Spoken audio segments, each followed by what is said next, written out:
Ah oui, bonjour chers abonnés, comment vous allez? J'espère que vous vous portez bien. Ok, sinon cette vidéo est faite pour vous apprendre après comment séparer une liste où on a saisi en ordre le nom et les prénoms dans la même colonne. Et maintenant nous voulons les séparer. Donc je vais juste cliquer sur ça. Et voilà, vous allez voir que j'ai transformé ces premiers là sous forme de nom prénom dans la même colonne. Donc je vais alors sélectionner ça puisque je vais séparer les noms et les prénoms. Donc je vais sélectionner ça. Premièrement, si je ne veux pas trop souffrir, je vais d'abord arranger ici. Ici je vois que l'élève a deux prénoms, donc j'enlève et je mets par exemple le tiret là-bas. J'enlève l'espace qui est dans les deux, qui est entre les deux prénoms. J'enlève ça et puis je mets tiret. J'enlève ça et puis je mets tiret. Donc je fais comme ça. Pour ceux qui ont deux prénoms, donc je prends mon temps d'arranger ça pour faciliter le travail. Donc je vais maintenant faire comme ça. Alors je vais avancer ou bien carrément je laisse ça et je sépare plutôt entre les noms et prénoms. Je mets comme ça. Voilà. Donc c'est à vous de voir quoi faire. Si vous, c'est-à-dire qu'il faut que dans Excel vous dites qu'il y a un séparateur entre vos noms que vous voulez séparer. Donc par exemple ici, si je décide de mettre point virgule, je mets les points virgules ici. Voilà. Je mets les points virgules entre nom et prénom. Voilà, comme ça. Ici aussi je mets point virgule entre les noms et prénoms. Mais ça va vous fatiguer puisque ça va être toute la liste. Alors que si c'est l'autre là, vous allez seulement séparer ceux qui ont maintenant les prénoms composés là. Donc c'est eux seulement vous allez séparer. Par exemple ici, vous séparez par quelque chose que vous voulez quoi. Donc si c'est le tiret d'union ou bien le tiret de 8 ou bien point virgule ou bien virgule, il n'y a pas de problème. Vous séparez comme vous voulez. Et maintenant on va sélectionner la liste et séparer, vous allez voir. Et quand on va lancer, c'est le processus, vous allez voir ce qui va se passer. Ça va séparer ça en nom et prénom dans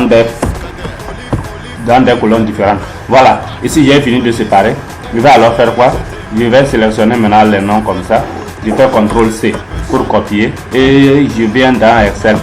Je fais double clic et je vais coller. Je fais CTRL V, je colle. Donc j'ai collé et je remarque que tout est dans la même colonne. Donc je constate que tout est dans la même colonne. Maintenant je vais séparer ça. Je vais alors sélectionner toute la plage comme ça et je viens dans données. Je viens dans l'onglet données et je vais maintenant aller prendre convertir ici.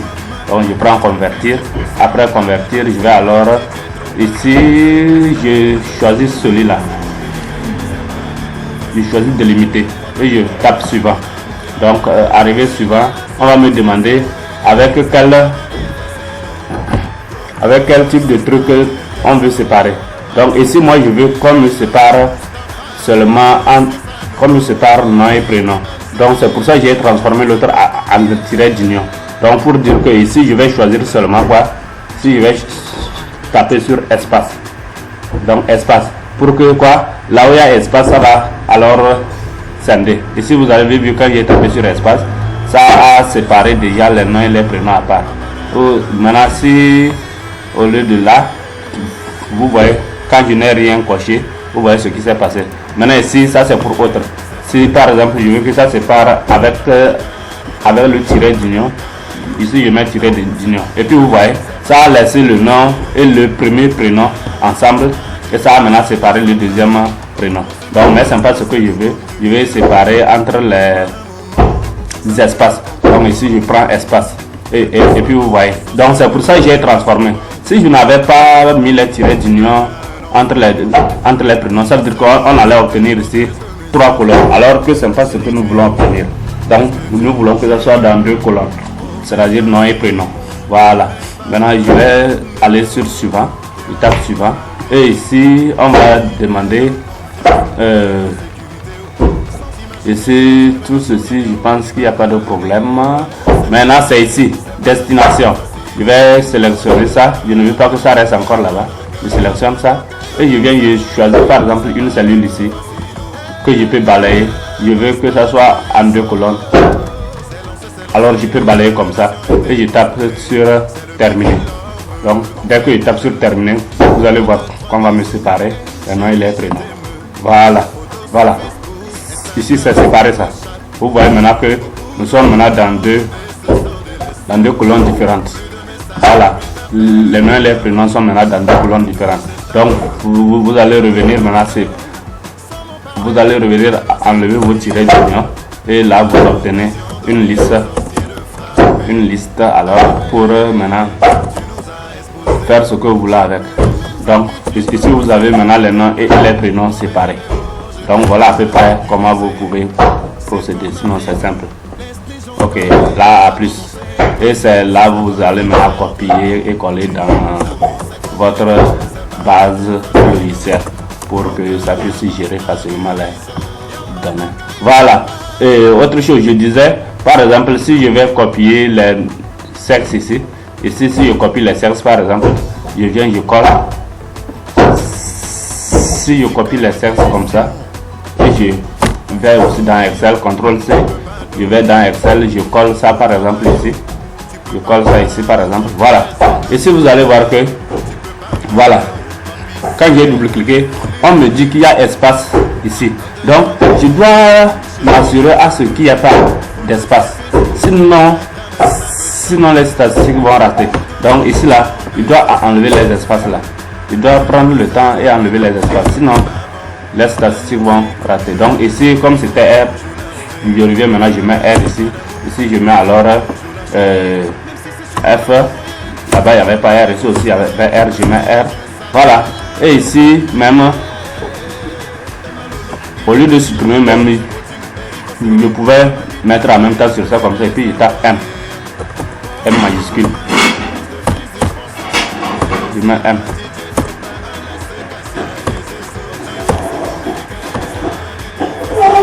Je mets M. Ainsi de suite. Et je corrige tout ce qu'il faut corriger. Donc ici vous allez voir, on enlève et puis on met maintenant F ici et R ici. Voilà. Et voilà à peu près ce qui doit être fait. Voilà à peu près ce qui doit être fait. Maintenant après ça, je peux maintenant copier et aller coller doucement dans le logiciel sans toucher la colonne de numéro d'ordre qui est dans le logiciel. Parce que ça c'est déjà automatisé de sorte que dès qu'il y a un nom, on va l'attribuer en même temps son numéro d'ordre. Donc voilà à peu près de quoi il s'agissait. Là, merci et on est ensemble. Bye bye.